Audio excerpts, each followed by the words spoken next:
जिल्हा परिषद नांदेड समोर राष्ट्रीय आरोग्य अभियान अधिकारी कर्मचारी एकत्रीकरण समितीच्या वतीनं धरणे आंदोलन आणि बेमुदत काम बंद आंदोलन या ठिकाणी आम्ही करत आहोत। हे आंदोलन केवळ नांदेड जिल्ह्यापुरतं नसून संपूर्ण महाराष्ट्रभर हे आंदोलन चालू आहे आणि या आंदोलनाच्या माध्यमातून आम्ही शासनाला जवळपास 20 मागण्याचं निवेदन दिलेलं आहे। माननीय मुख्यमंत्री, उपमुख्यमंत्री, आरोग्यमंत्री, सचिव या सर्वांना आम्ही आमच्या मागणीचं निवेदन दिलेलं आहे। आमची जी मुख्य मागणी जी आहे ही गेल्या अनेक वर्षापासून 15 ते 20 वर्षापासून राष्ट्रीय आरोग्य अभियानामध्ये जवळपास 69 प्रवर्गाचे कर्मचारी दिवस रात्र मेहनत करत आहेत, परंतु त्यांचं समावेशन त्या ठिकाणी झालेलं नाही। आमची ही रास्त मागणी आहे। लोकशाही मार्गाने आम्ही या ठिकाणी लढा देत आहोत आणि फार मोठी मागणी नाही आणि आम्ही वेगवेगळ्या या मागण्यासाठी आझाद मैदान मुंबई, त्यानंतर नाशिकला आंदोलन केलेलं आहे, त्यानंतर नागपूरला सुद्धा आम्ही अधिवेशनावर मोर्चा काढलेला आहे आणि या माध्यमातून आम्ही शासनाला मागणी केली होती की जे गेल्या अनेक वर्षापासून आमचे कर्मचारी काम करत आहेत त्यांना शासनामध्ये नियमित सेवेमध्ये कंत्राटीच्या ऐवजी त्यांना परमनंट करावे ही आमची मुख्य मागणी। त्याचबरोबर इतर 20 मागण्या आमच्या आहेत, ते मान्य करावे यासाठी आम्ही आंदोलन करत आहोत। परंतु शासनाला अजूनही जाग आलेली नाही, या आंदोलनाच्या दखल घेतलेली नाही आणि म्हणून आम्ही या ठिकाणी आंदोलन करत आहोत। हे आंदोलन बेमुदत आंदोलन आहे।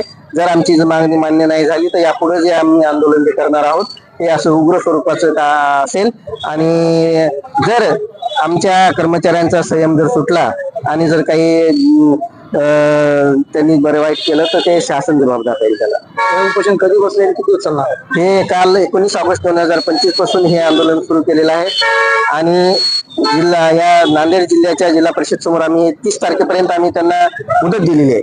30 तारखेपर्यंत जर आम्हाला त्यांनी जर लेखी स्वरूपामध्ये जे आमचे 20 मागण्या आहेत त्यातली प्रमुख मागणी जी आहे कायम करावी, ती जर मागणी त्यांनी आम्हाला शासनाने लेखी स्वरूपात द्यावं की आम्हाला एक महिनाभरात किंवा 2 महिन्यामध्ये आम्हाला त्यांनी परमनंट करतील, आम्हाला निश्चित आदेश देतील, असं जर लेखी आश्वासन दिलं तर आम्ही 30 तारखेच्या नंतर उपोषण करणार नाही। परंतु जर लेखी आश्वासन आलं नाही तर हे बेमुदत चालेल, 1 महिना चालेल, 2 महिना चालेल, किती दिवस चालेल। त्याच्यामध्ये किती कर्मचारी सहभागी आहेत? या ठिकाणी नांदेड जिल्ह्यामध्ये जवळपास 16 तालुक्यामध्ये जवळपास 1500 ते 1600 कर्मचारी आहेत आणि कालपासून हे चालू आहे। कालही मोठ्या प्रमाणात गर्दी जमा झालेली होती, आजही मोठ्या प्रमाणामध्ये आंदोलनामध्ये सहभागी आहेत। त्याच्यावर शासनाने काय भूमिका वगैरे घेतली? मी संजय देशमुख, राज्य समन्वयक।